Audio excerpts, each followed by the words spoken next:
Hello guys, कैसे हैं आप सब लोग। तो चलिए हम लोग आज फिर बात करने जा रहे हैं। बहुत ही इंटरेस्टिंग और आपका इम्पॉर्टेंट टॉपिक आज हम लोगों ने लिया हुआ है। जैसा कि आप लोगों को दिख रहा होगा कि first national war of independence, यानी कि पहला स्वतंत्रता आंदोलन 1857 का। आज इसके बारे में हम लोग आज डिस्कशन करेंगे पूरा, और सारी चीज़ों को हम यहाँ पर डिस्कस करते हुए चलेंगे वन बाय वन। रीजंस क्या कारण थे, विद्रोह कैसे आपका शुरू हुआ, और विद्रोह का प्रभाव क्या रहा, कहाँ कहाँ पर विद्रोह हुए यानी कि रिवोल्ट हुए। इन सारी चीज़ों को हम लोग वन बाय वन सारी चीज़ों को समझेंगे। तो without any tension copy pen आप उठा लीजिए और लिखने की हैबिट शुरू कर दीजिए। और मैंने जैसा कि बोला हुआ है आपको नोट्स भी मिलेंगे, लेकिन आप लोगों को नोट्स कहाँ मिलेंगे, इसके लिए अगर आपको नोट्स चाहिए टॉपिक के तो आप लोग टेलीग्राम ग्रुप को ज्वाइन कर सकते हैं, जहाँ पर जीएस लॉकडाउन के नाम से टेलीग्राम ग्रुप है। मैं यहाँ पर फिर से एक बार लिख देता हूँ आपका टेलीग्राम ग्रुप, ठीक है। जीएस लॉकडाउन अगर आप डालेंगे तो आपको टेलीग्राम ग्रुप आपको ऐड करेंगे, वहाँ पर आपको पीडीएफ प्रोवाइड कर दी जाएगी। क्लियर। तो आपको अगर पीडीएफ की ज़रूरत है तो आपको वहाँ मिलेगी, अदरवाइज आप नोट्स खुद भी बना सकते हैं। आप व्हाट्सएप ग्रुप में भी आप ऐड हो सकते हैं। व्हाट्सएप ग्रुप में आप इस नंबर पर मैसेज कर दीजिएगा 6393382780। तो अगर आप इस नंबर पे मैसेज करेंगे तो आपको वहाँ पर आपको ऐड कर लिया जाएगा और वहाँ पर आपको पीडीएफ प्रोवाइड कर दी जाएगी। कोई टेंशन नहीं लेनी है, हर चीज़ की आपकी सुविधा दी जाएगी, हर प्रकार की बात की जाएगी, सब कुछ सुना जाएगा आपका। तो सीधा सीधा मैं बात करता हूँ। आपका आज का जो टॉपिक है बहुत ही इंटरेस्टिंग टॉपिक है। क्यों? क्योंकि अक्सर जैसे हमने देखा कि बहुत सारे सीरियल्स बन चुके हैं। झांसी की रानी बहुत ही महत्वपूर्ण सीरियल आपने देखा होगा, अक्सर टीवी सीरियल में चलता रहता है। तो झांसी की रानी का जो संबंध है वो कहाँ से, इसके बारे में हम लोगों को समझना चाहिए। 1857 का विद्रोह, यानी कि 1757 में कहानी शुरू होती है अंग्रेजों के द्वारा, और बंगाल पर उन्होंने कब्जा किया। और बंगाल के कब्जा करने यानी कि प्लासी के युद्ध से लगभग 100 वर्षों बाद देश में एक बड़ा विद्रोह शुरू होता है, 1857 का विद्रोह।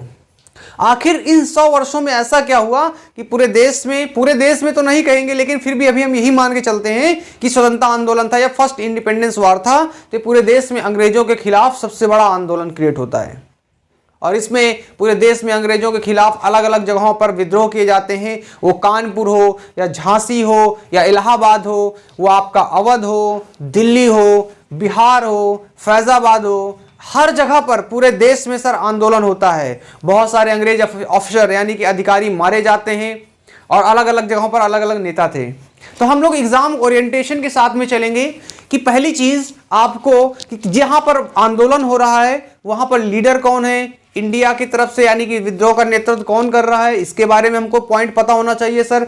अंग्रेज अधिकारी उस समय कौन है उसको पता होना चाहिए, ठीक है। जो भी important facts exam point of view से बनेंगे उन सबको हम यहाँ पर लेते हुए चलेंगे। तो विदाउट एनी टेंशन, बिना किसी झिझक के सारी चीजों को देखेंगे। और उस समय का तत्कालीन कारण क्या था, किस वजह से अचानक विद्रोह अपना आता है, फिर उसके अंदर की भूमिका को भी हम समझेंगे यहाँ पर सारी चीजों को। तो बिना टाइम वेस्ट करते हुए टॉपिक को हम शुरू कर रहे हैं, और आप भी इंटरेस्ट के साथ पढ़िएगा, मजा आएगी इस टॉपिक को। आप इस टॉपिक को देखिए, अंत तक देखिए, पूरा एनालिसिस करिए और अच्छे तरीके से आप पढ़ना शुरू कर दीजिए।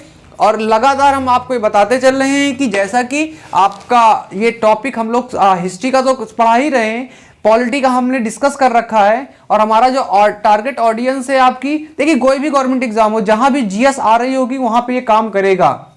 ये क्वेश्चन माइंड में नहीं उठना चाहिए कि सर ये जीएस कैसे आपको पढ़ना है या क्या हमारे एग्जाम के लिए फायदेमंद हो। गवर्नमेंट एग्जाम है, जीएस अगर सिलेक्शन आपका सिलेबस में दिया हुआ है तो ये मान के चलिए कि आपकी जीएस आनी है, और जो भी क्राइटेरिया है उसके अकॉर्डिंग हम लोग यहाँ पर चर्चा करते हुए जा रहे हैं। लेकिन आपका एनडीए का भी नोटिफिकेशन आ चुका है। एनडीए की भी जीएस आपकी बहुत ही अच्छा होता है, स्कोरिंग रैंक बनाने में हेल्पफुल होता है। तो जिसकी कमांड होती है ना सर, वो आपका स्कोर कर सकता है, और आपका रैंकिंग में, मेरिट में वो बहुत ही ज़्यादा इंपॉर्टेंट रोल प्ले करता है।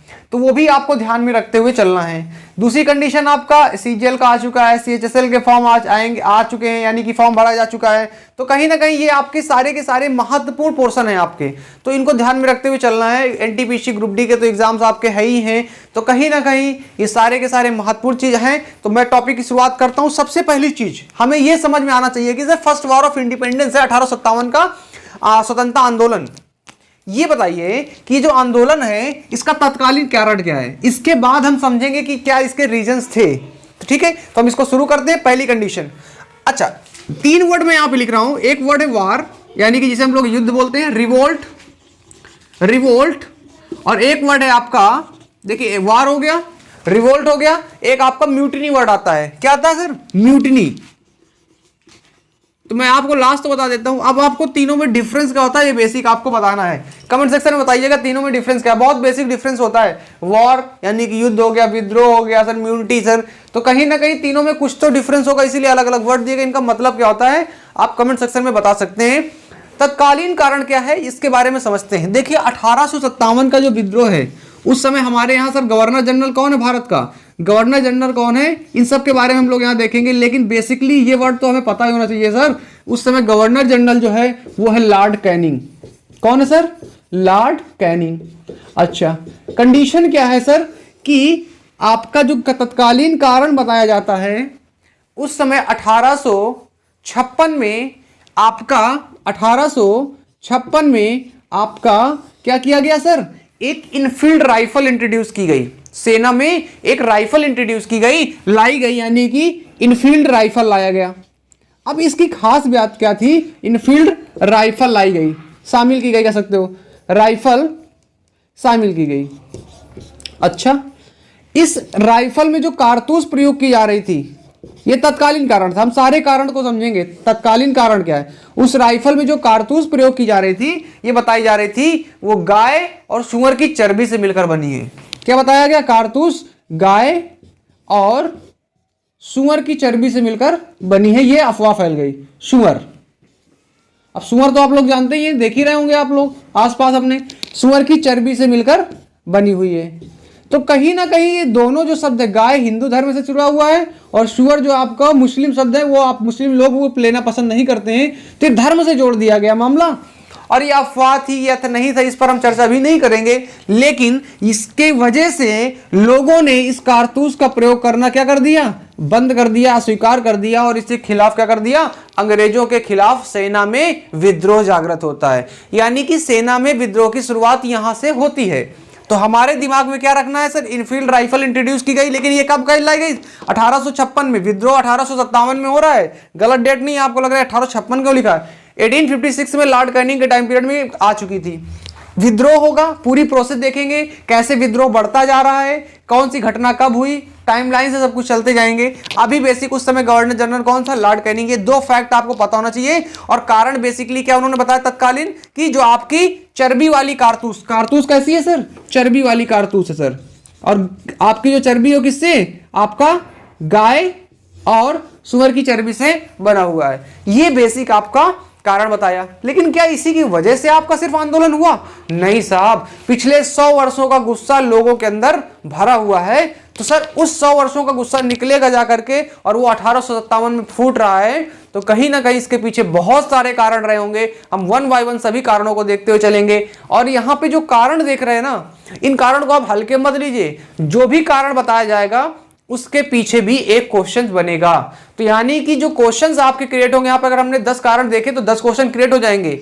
अब उनको जरा देखते हैं वन बाय वन हम लोग कि कारण क्या थे। क्लियर? अच्छा, और बड़ा ही इंटरेस्टिंग टॉपिक है सर ये आपका, बहुत ही मजेदार टॉपिक है।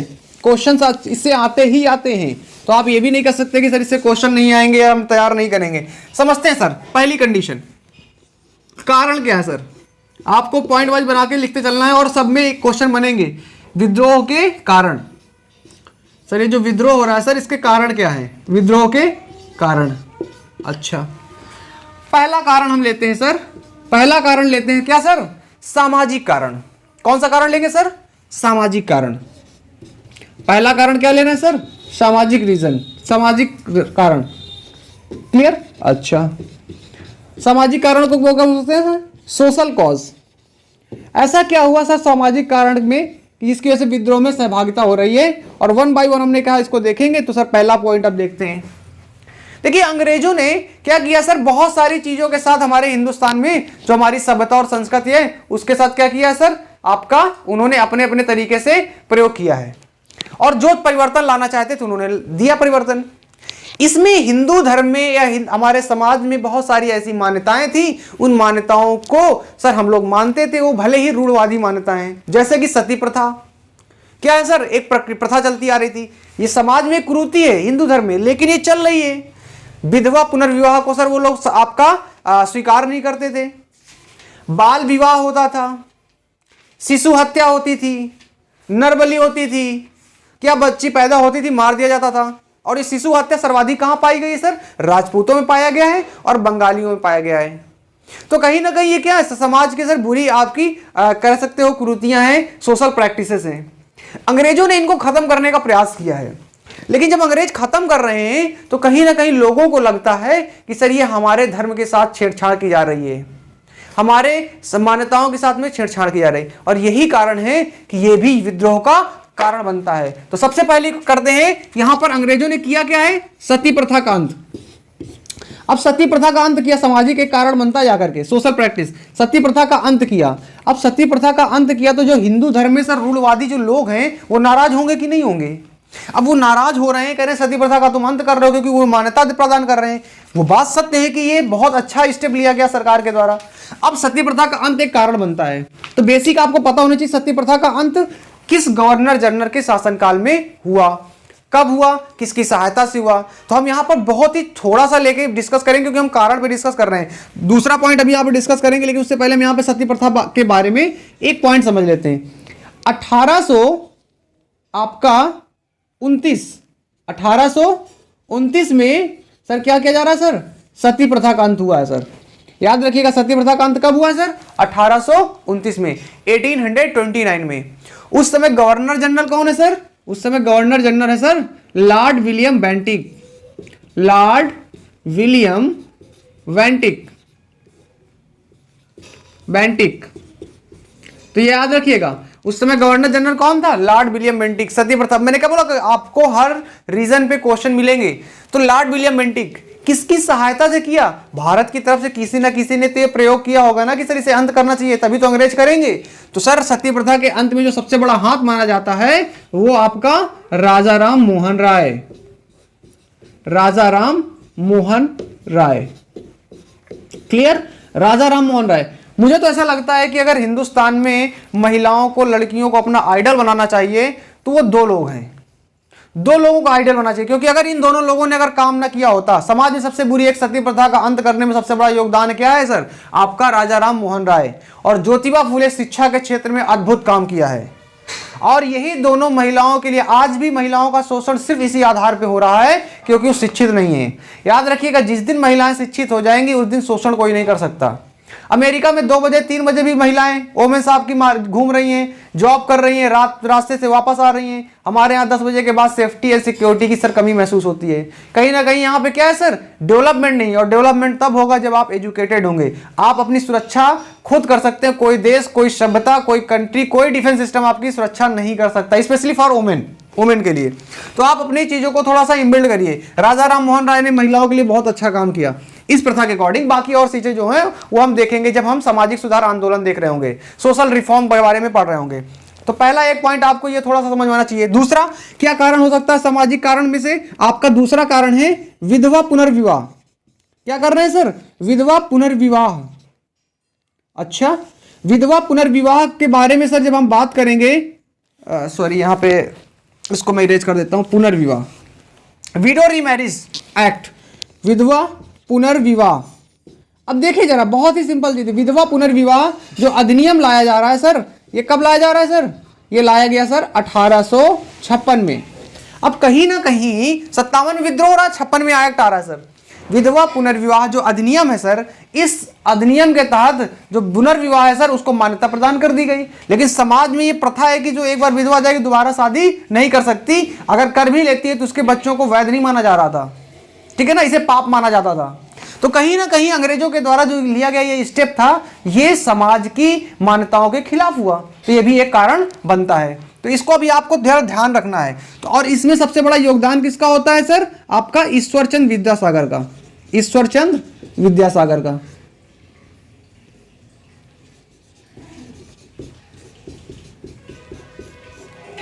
अच्छा, ये कारण हुआ। इसके साथ साथ में आप ध्यान रखिए, मैं सीधा सीधा पॉइंट कुछ बात कर लेता हूं। दास प्रथा का अंत, दास प्रथा का अंत, ये भी तो समाज का कारण बनेगा जाकर, सामाजिक कारण। दास प्रथा का अंत, क्लियर? अच्छा, इसके साथ ही साथ आपका और क्या कारण बन सकता है सर?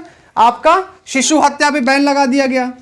शिशु हत्या, कि आप बच्चों की हत्या नहीं कर सकते हैं सर, इस पे भी बैन लगा दिया गया। तो कहीं ना कहीं ये जो 4 महत्वपूर्ण कारण निकल के आ रहे हैं, ये सारे के सारे क्या बनते हैं जाकर के, सामाजिक कारण बनते हैं, जिसकी वजह से क्या किया जा रहा है सर, लोगों के अंदर अंग्रेजों के प्रति एक वर्ग है, एक वर्ग, सबके अंदर नहीं, एक वर्ग जो इस मान्यताओं को मानता है, उनके खिलाफ क्या हो रही है सर, आपकी घृणा की भावना हो रही है। उन्हें ऐसा लगता है कि सर उनके धर्म के साथ साथ में क्या हो रहा है सर, छेड़छाड़ हो रहा है। इस कारण सर ये आपका महत्वपूर्ण बनता है। तो ये 4 कारण आपके सामाजिक कारण हो गए। तो पहला तो हमने समझ लिया सर आपका सामाजिक कारण। दूसरा आपका एक और इंपॉर्टेंट देखते हैं सर, यहां पर सामाजिक कारण के साथ साथ आर्थिक कारण भी तो है सर ना, इकोनॉमिक कॉज।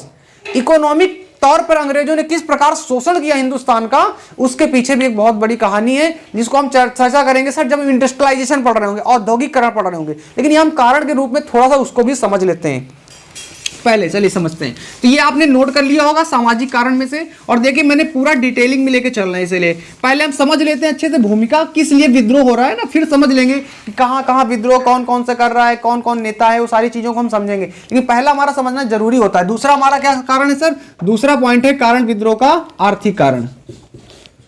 आर्थिक कारण, भैया आर्थिक कारण जरा देख लेते हैं। आर्थिक कारण में सबसे पहली कंडीशन क्या है सर, राजस्व लगातार बढ़ाया जा रहा था, करों में वृद्धि करते जा रहे हैं। तो पहला कारण क्या होगा सर, करों में वृद्धि लगातार क्या होती जा रही है सर, करों में वृद्धि हो रही है, टैक्स में इंक्रीजमेंट चल रहा है सर यहां पर। तो कहीं ना कहीं अंग्रेजों के द्वारा जो किया जा रहा है सर आपका, इसकी वजह से बहुत ज्यादा किसान प्रताड़ित हो रहे थे, अकाल पड़ता जा रहा था साथ साथ में, और उनको टैक्स भी देना पड़ता था। इसलिए किसानों को अपनी जमीनें भी बेचनी पड़ रही थी, फिर भी वो अपना टैक्स आपका जमा नहीं कर पा रहे थे। तो ये एक सबसे बड़ी समस्या सामने निकल कर आ रही थी अंग्रेजों के सामने, अंग्रेजों के। दूसरी कंडीशन आपकी जो सबसे महत्वपूर्ण है सर, वो ये है कि सर आपकी नील की खेती से किसानों को बड़ा नुकसान था। नील की खेती की जबरन कराई जाती थी, तो कहीं ना कहीं से किसानों को बड़ा नुकसान होती थी। नील की खेती जबरन, तो इससे क्या हो रहा है ना, किसानों की पहले तो उन्हें टैक्स भी देना पड़ रहा है सर, और जबरन खेती करवा रहे हो सर, उनके मतलब की निकल नहीं रही, आय का साधन उनका खत्म हो रहा है। तो कहीं ना कहीं ये आपका महत्वपूर्ण कारण बनता है। और तीसरा इसमें महत्वपूर्ण कारण ये है कि कुटीर उद्योग जो होते थे आपके, उनका लगातार क्या कर दिया गया, अंत कर दिया गया, कुटीर उद्योगों का अंत। अच्छा, तो कहीं ना कहीं आपका कुटीर उद्योगों का अंत कर दिया गया। तो ये 3-4 आपके महत्वपूर्ण कारण है जिसकी वजह से विद्रोह पनपा काफी तेजी के साथ में। अब हमने ये समझा कि सर ये आर्थिक कारण है, तो कहीं ना कहीं आपकी अकाल की स्थिति में सर टैक्स लोगे तो भैया लोगों के अंदर गुस्सा तो आएगा, खाने को कुछ है नहीं, फिर भी आप उनसे पैसा वसूल रहे हो, तो लोगों के अंदर फिर क्या होगी सर, लाठी डंडे तलवार उठाने की कहानी आपकी, उनको मजबूर कर रहे हो आप। तो कहीं ना कहीं ये आर्थिक कारण थे। तीसरा कारण सबसे महत्वपूर्ण कारणों में से सर राजनीतिक कारण। यहाँ पे पॉलिटिकल रीजन क्या है सर, जरा इसको भी समझते हैं। पॉलिटिकल रीजन, पॉलिटिकल रीजन क्या है सर, तीसरा हमारा इंपॉर्टेंट फैक्टर है सर क्या, राजनीतिक कारण।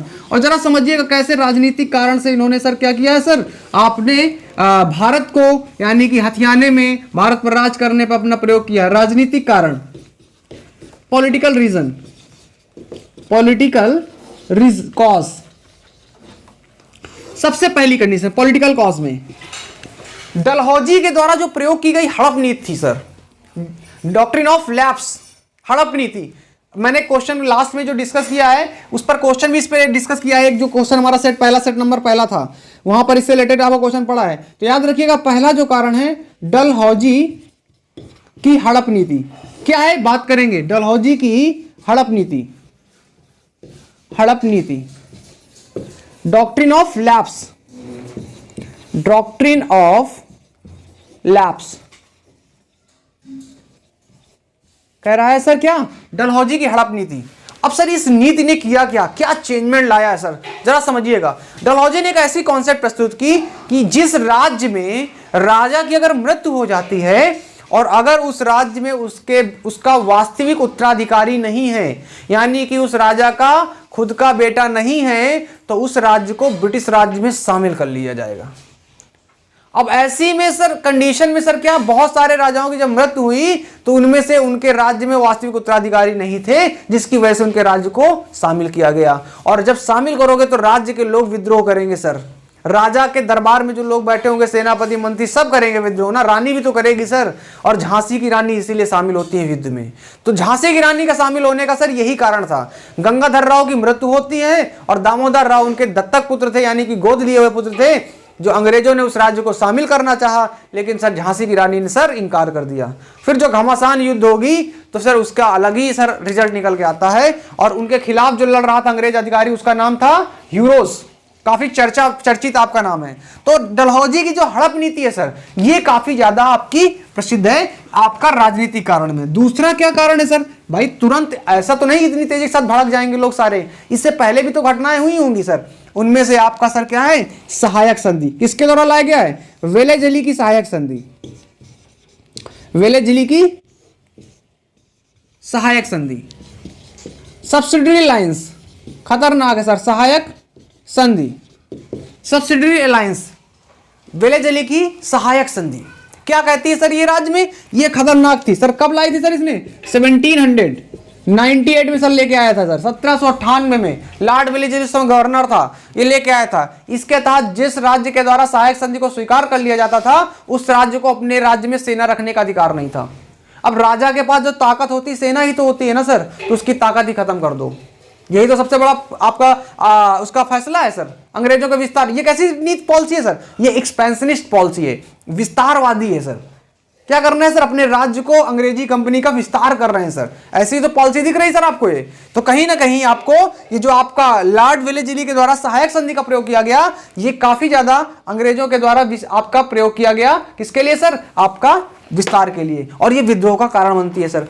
अगला सर क्या है सर? तीसरी कंडीशन यहाँ पे कि सर ये भी तो पॉलिटिकल रीजन है ना सर। जो राज्य इसके तहत नहीं आ रहे थे, इसके तहत नहीं आ रहे थे, उसको कह रहे थे कि तुम शासन नहीं चला पा रहे हो, तुम शासन नहीं चला रहे हो। मतलब क्या है? अवध को उन्होंने शामिल कर लिया कुशासन के आधार पर कि सर तुम्हारे राज्य में शासन व्यवस्था बड़ी गड़बड़ है और तुम्हारा शासन हम सुधारते हैं। अवध को कुशासन के आधार पर शामिल कर लिया। जब कोई रीजन न मिला तो ऐसे शामिल कर लोगे, कुशासन के आधार पर शामिल।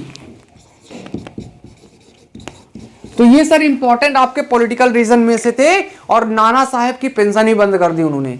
नाना साहब को जो पेंशन मिलती थी उन्होंने बंद कर दी। ये भी कैसा रीजन है सर? राजनीतिक कारण है। इस आधार पर एक राजनीतिक तौर पे जो लोग राजा थे, सत्ता में बैठे हुए लोग थे, उन्होंने भी विद्रोह में भाग लिया। इसीलिए तो नाना साहब कूद रहे हैं आकर कानपुर से युद्ध लड़ रहे थे। अवध के नवाब की मृत्यु होने के बाद बेगम हजरत महल अवध से लड़ रही है सर। क्या कारण है? इसीलिए कारण है क्योंकि कुशासन के आधार पर कर लिया है, अवध पर कब्जा कर लिया अंग्रेजों ने। और जब ऐसी घटनाएं होंगी तो स्वाभाविक से तौर पर जनता के अंदर राजा के प्रति वफादारी होती है, तो वो भी विद्रोह में शामिल होगी। और यही कारण है कि 1857 का विद्रोह लगातार मजबूत होता चला जा रहा है। लेकिन सिर्फ इतना ही कारण नहीं होगा ना, कोई और कारण भी तो हो सकता है। तो विद्रोह के कई सारे सैनिक कारण भी थे। सैनिक विद्रोह के कारण क्या कर रहे थे? जो सैनिकों के कारण में से आपका पहली कंडीशन कि कई सारी बंदिशें लगना शुरू हो चुकी थी सेना में। जो सिपाही भर्ती थे, जैसा कि सिपाहियों को तिलक लगाना मना कर दिया गया, कान पर बाली नहीं पहन सकते आप, ऐसी चीजों के बाद समुद्र पार जाना है आपको लड़ाई करने के लिए तो जाना पड़ेगा। और ऐसी कंडीशन में हिंदू धर्म मानता थी कि समुद्र के पार अगर जाएंगे तो आप क्या हो जाएंगे सर? अपवित्र हो जाएंगे। तो कहीं ना कहीं यहां पर धर्म को जोड़ दिया गया। और जब ऐसी चीजों के साथ छेड़छाड़ की जाएगी तो एक बड़ा आंदोलन क्रिएट होगा और बड़ा आंदोलन उत्पन्न होगा। और यही कारण है कि 1857 में एक पूरा का पूरा 100 वर्षों का लोगों का गुस्सा क्या हो रहा है सर? उबाल मारकर आ रहा है, और उबाल मारकर निकलता है सर, और एक साथ फूटता है उस विद्रोह में। और उसका तत्कालिक कारण क्या बनता था? जाकर के चर्बी वाली कारतूस को इंट्रोड्यूस करना, यानी कि चर्बी वाली कारतूस को लेकर के जो आपका अंग्रेजों ने इनफील्ड राइफल के तहत प्रयोग किया, उसके खिलाफ भारतीय सैनिकों ने विरोध दर्ज किया। और इस विरोध में भारतीय सैनिकों ने क्या कर दिया सर? अंग्रेजों के खिलाफ आंदोलन शुरू किया। और आंदोलन की शुरुआत कहां से होती है इसके बारे में हम समझेंगे मेरठ से, ऑफिशियली तौर पर 10 मई 1857 को। लेकिन इससे पहले महत्वपूर्ण घटना होती है मंगल पांडे की बैरकपुर छावनी में। तो आइए चलते हैं, जरा उसके बारे में भी समझ लेते हैं। क्लियर? अच्छा, तो भैया हम लोगों ने ये बेसिक कारण समझ लिए आज। और जब कारण समझ में आ गए ना, अब भूमिका बन चुकी है सर। पूरी की पूरी हम लोगों ने क्या देख लिया सर? ट्रेलर देख लिया सर, और यहाँ पर हम लोगों ने प्रोमो भी देख लिया। अब पिक्चर में मजा आएगा सर, क्योंकि अब एंट्री हो रही है सर एक बड़े ही खतरनाक सिपाही की, जिसने सर अंग्रेजों के खिलाफ सर क्या कर दी? हवा भर दी। सर क्या है सर? जरा समझते हैं इसके बारे में। ठीक है, अच्छा। और अब कंडीशन आते हैं कि मंगल पांडे यानी कि आपका मंगल पांडे के बारे में अगर हम समझें तो सोचिए कि 1857 के समय जब अंग्रेज साम्राज्य काफी तेजी के साथ फैल रहा है, काफी तेजी के साथ फैल रहा है और उस कंडीशन में ताकतवर है, फिर भी एक सिपाही सर उनके खिलाफ लड़ने के लिए खड़ा हो जाता है बैरकपुर में सर, पश्चिम बंगाल में। तो सर यहां पर हम समझते हैं जरा सा हो क्या रहा है, इसको टाइमलाइन से अकॉर्डिंग जरा सा समझिएगा। 29 मार्च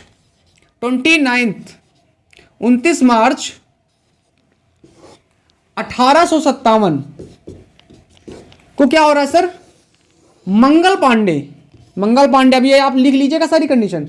मंगल पांडे कहां पर सर, आपका बैरकपुर। मंगल पांडे कहां संबंधित है,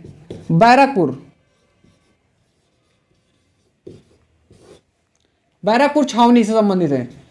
बैरकपुर आपको पता ही होगा ना कहां पड़ता है सर, पश्चिम बंगाल। नहीं पता है तो नोट कर लिया करो भाई साहब।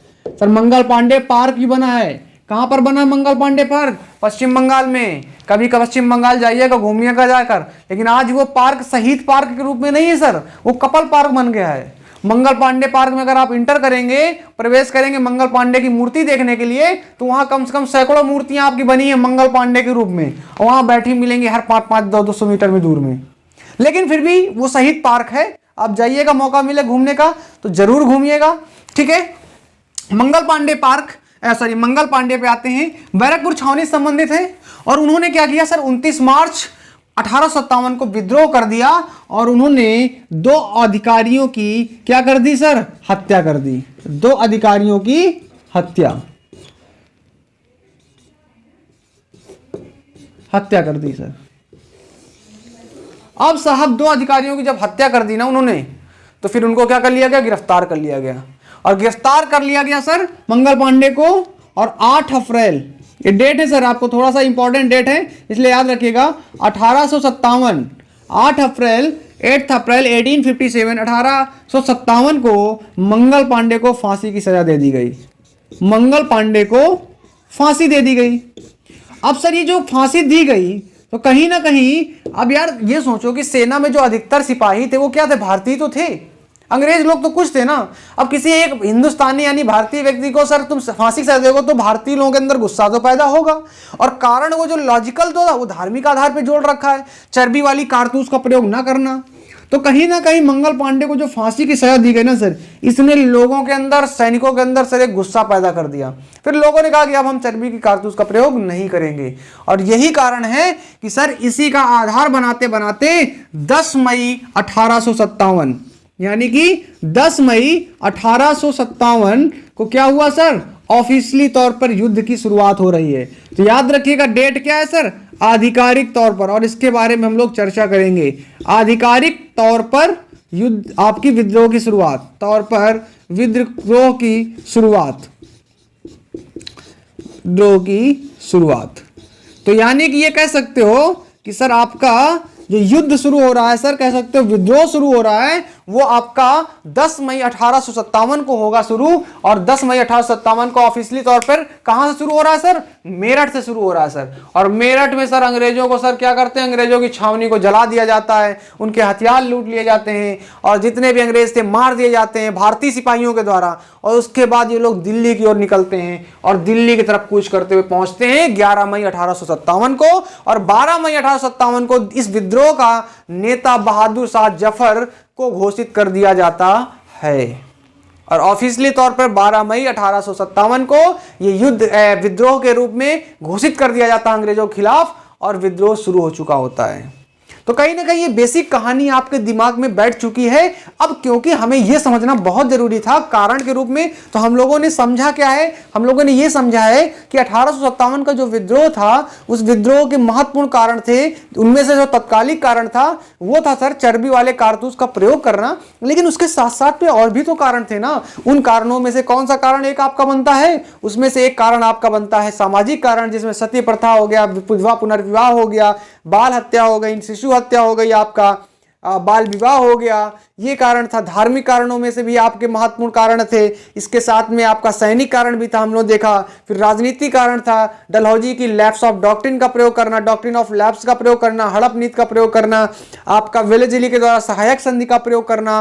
कहीं ना कहीं ये महत्वपूर्ण है, आपके इंपॉर्टेंट फैक्ट्स हैं जो एग्जाम में अक्सर पूछे जाते हैं। और जब मैं सीट लेकर आऊंगा क्वेश्चंस की, वहां पर मैं इसको सॉल्व करूंगा। हम लोग यहाँ बात करेंगे, चर्चा करेंगे सभी चीजों के बारे में, ठीक है। तो नेक्स्ट उसमें हम लोग क्या करेंगे, यहां से शुरू करेंगे और पूरा टॉपिक एंड करते हुए चलेंगे। यानी कि पूरा का पूरा टॉपिक हम लोग यहां से कंप्लीट करेंगे कि सर कानपुर में विद्रोह हुआ, उसका नेता कौन था, नाना साहब के साथ में जो आपका जो नेता तात्या टोपे हैं उनके बारे में, झांसी के बारे में हम समझेंगे, अवध के बारे में समझेंगे, दिल्ली के बारे में समझेंगे, लीडर कौन था, नेतृत्व कैसे था और कैसे इस विद्रोह को अंग्रेजों ने दबाया और कैसे इस विद्रोह पर काबू करके फिर से वो अंग्रेजी साम्राज्य को आगे बढ़ाते हैं और इस प्रकार इस विद्रोह को कैसे समाप्त किया गया। और अलग अलग राइटर यानी कि इतिहासकारों ने इस विद्रोह को, किसी ने कहा कि सिपाही विद्रोह था, किसी ने कहा कि ये स्वतंत्रता आंदोलन था ही नहीं, किसी ने कहा कि राष्ट्रीय आंदोलन नहीं है, किसी ने कहा कि ये राष्ट्रीय आंदोलन था। उन सारी चीजों के बारे में चर्चा करेंगे और जो भी महत्वपूर्ण क्वेश्चंस बनेंगे उन सब के बारे में डिस्कस करेंगे। तो मिलते हैं अगले वीडियो में, तब तक के लिए नमस्कार, जय हिंद, जय भारत।